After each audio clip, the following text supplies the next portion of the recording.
सामने विधानसभा चुनाव है, कौन प्रत्याशी हो? हमारे नेता हवा हवाई बात नहीं करते। नीतीश कुमार से बड़ा कथनी और करनी में फर्क करने वाला महिलाओं के मामले में दूसरा कोई नेता नहीं। नमस्कार, मैं धर्मेंद्र कुमार और आप न्यूज फॉर बिहार देख रहे हैं। अभी हमारे साथ बातचीत करने के लिए तरैया विधानसभा के पूर्व विधायक मुंद्रिका प्रसाद राय जी हैं। सबसे पहले तो आपका हमारे चैनल में बहुत बहुत स्वागत। नमस्कार।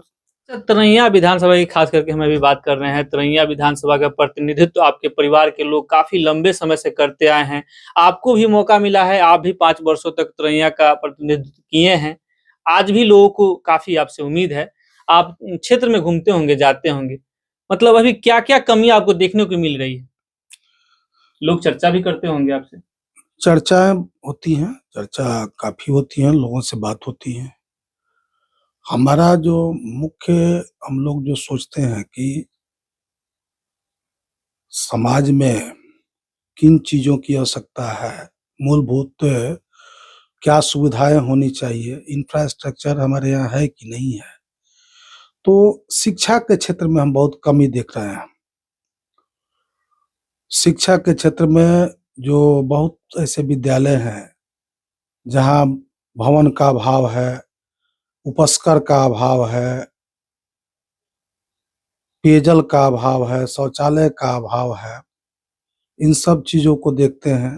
दूसरा, स्वास्थ्य के बारे में जहाँ तक है तो मेरे द्वारा स्वीकृत कराया गया पानापुर में 2017 में तेज प्रताप यादव जिस समय स्वास्थ्य मंत्री थे, उस समय एक सामुदायिक स्वास्थ्य केंद्र का उन्होंने स्वीकृति दिया था और उसका टेंडर भी हुआ। फिर किन कारणों से ठेकेदार काम छोड़ दिया, फिर ही टेंडर हुआ, फिर काम लगा हुआ है। तो एक योजना को करने में 7 साल हो गया, 17 से लेकर 24 आज तक वो अभी पूर्ण नहीं हो पाया। पूर्ण उसमें एक तला भी बिल्डिंग आज तक निर्माण नहीं हो पाया। तो लोग यही कहता है कि विधायक जी के कमीशन के चलते या उनके हस्तक्षेप के चलते कार्य प्रारंभ नहीं हो पा रहा है। तरैया में भी हमने सामुदायिक स्वास्थ्य की स्वीकृति दिलाई, उस समय उसका भी टेंडर हुआ। अब इतना इनका दबाव हुआ संवेदक पर कि अपना मटेरियल उठा करके लेके चला गया। इसी तरह से एक हमने सरवारा में पशु चिकित्सालय का शिलान्यास किया था, उसको भी इन्होंने संवेदक पर इतना दबाव बनाया कि वो काम ही नहीं कर पा रहा था। बाद में हमने विभाग को फोन करके कहा कि यदि कार्य पूर्ण नहीं होता है या काम नहीं लगता है तो हम धरना प्रदर्शन करेंगे। तब इनको लगा कि अब यदि हम हस्तक्षेप करते हैं तो हमारी बदनामी होगी, तो इन्होंने उसको बनने दिया, वो बन करके तैयार है। विद्यालय भवनों का जहां तक बात है तो आपने देखा SNG high school Rampur Atauli, KSS high school Isuapur, Mauli Chakan high school, McDonald Deoria, Kon Bhagwanpur, Sajora high school, ये सब हमारे समय में निर्माण कार्य शुरू हुआ। कुछ का बिल्डिंग तैयार हो गया, बन गया उसी समय, बाद में पूर्ण हुआ है तो भी कुछ का उद्घाटन किए हुए हैं। आपने देखा हमारे समय में स्वीकृत हुआ लगभग 6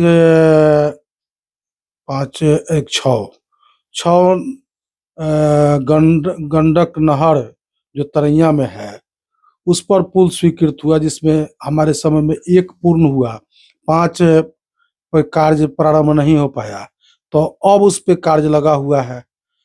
उसी तरह से आप देख लीजिए ये डबरा नदी पर हमने उस समय पुल निर्माण करवा दिया, तो इधर उन लोगों ने उसका उद्घाटन किया है। फिर खादरा पर हमने स्वीकृति दिलाया, हमारे एक समय में उसका निर्माण कार्य भी पूर्ण हुआ, तो उद्घाटन इन लोगों ने किया है।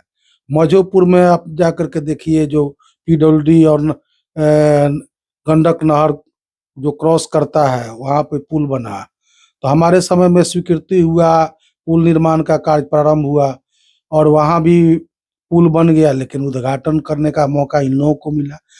तो या फिर चंचलिया में अब चले जाइए, बांध के पास जो पुल धंस गया था ट्रक चलने से, तो वो हमारे ही समय में उसको हमने स्वीकृत कराया था, लेकिन हमारे समय में टेंडर उसका नहीं हो पाया था।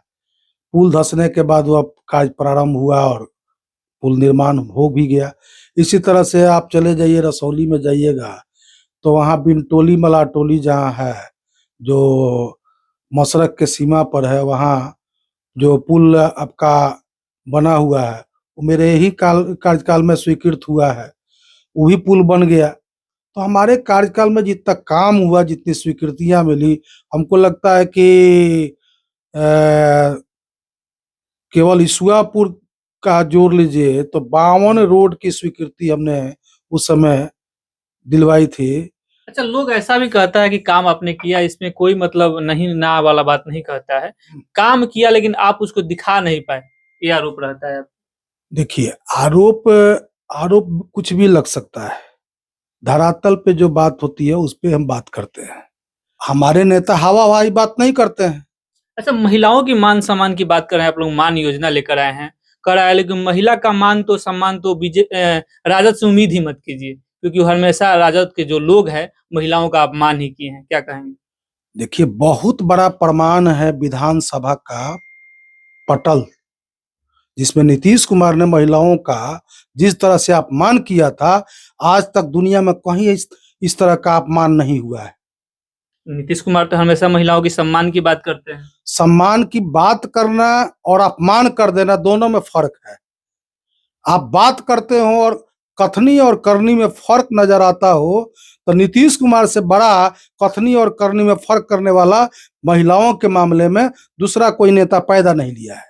अच्छा, अभी नीतीश कुमार खास करके बात करें, जब नीतीश कुमार की आप बात कर रहे हैं तो बिहार के प्रगति यात्रा पे निकले हुए हैं, तो हर जिले में जा रहे हैं, क्या कहेंगे, उसको कैसे देखते हैं आप? देखिए, प्रगति यात्रा जो है सरकारी लूट का जो कैबिनेट द्वारा पारित करा करके 2 अरब 25 करोड़ 58 लाख रुपया जो इस प्रगति यात्रा पर इन लोगों ने कैबिनेट से स्वीकृति लिया है, और ये पैसा जो है घूम घूम करके जो उनके सरकारी उनके रहने खाने व्यवस्था पर जो खर्च हो रहा है, गाड़ी पर जो खर्च हो रहा है, यह पैसा यदि महिलाओं के उत्थान पे उन्होंने खर्च किया होता तो ज्यादा खुशी की बात होती। क्या देखने जा रहे हैं? इतना बार तो बिहार का भ्रमण कर चुके सरकारी खर्चे पर। सर, ये राज्य का बजट जो है बराबर उनका होता है, घूमने पर खर्च होता है। तो आज तक जितना भ्रमण किए उससे उनको अंदाजा नहीं चला कि इस राज्य में उन्होंने क्या विकास किया है। अंतिम सवाल मेरा एक होगा आपसे, तरैया के जो आम वोटर हैं, जो राजद के समर्थक हैं, कार्यकर्ता हैं, उनमें संशय बना हुआ है। सामने विधानसभा चुनाव है, कौन प्रत्याशी होगा? क्या इस बार टिकट लेकर आप आ रहे हैं? देखिए, कोई संशय नहीं है।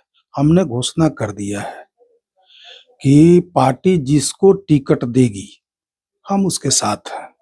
हम पार्टी का काम करेंगे, मजबूती के साथ काम करेंगे, सदस्यता अभियान चलाएंगे। पार्टी जो भी मेरे लिए कार्य सौंपेगी मुझे वही शिरोधार्य है। मैंने इस क्षेत्र की सेवा की है, लोगों से जुड़े हुए हैं, लोग हमसे जुड़े हुए हैं। हम सब लोग को यही कह रहे हैं कि एकजुट रहिए, पार्टी के साथ रहिए, संगठित रहिए। तेजस्वी यादव या पार्टी जिनको अपना उम्मीदवार बनाएगी उनके साथ रह करके उनको जिताने का काम करना है। तेजस्वी यादव को राज्य का मुख्यमंत्री बनाना है, यही हमारा लक्ष्य है। अंतिम बार क्या मतलब तरैया के लोगों से क्या मतलब उनको क्या संदेश दीजिएगा?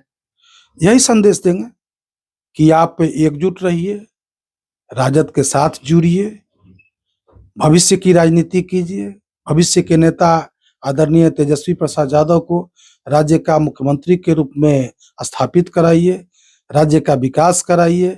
ये डपोरसंखी जो सरकार है 20 वर्षों से लगभग, इसको उखाड़ फेंकिए और एक युवा नेता को राज्य का मुख्यमंत्री बना करके राज्य का विकास कीजिए।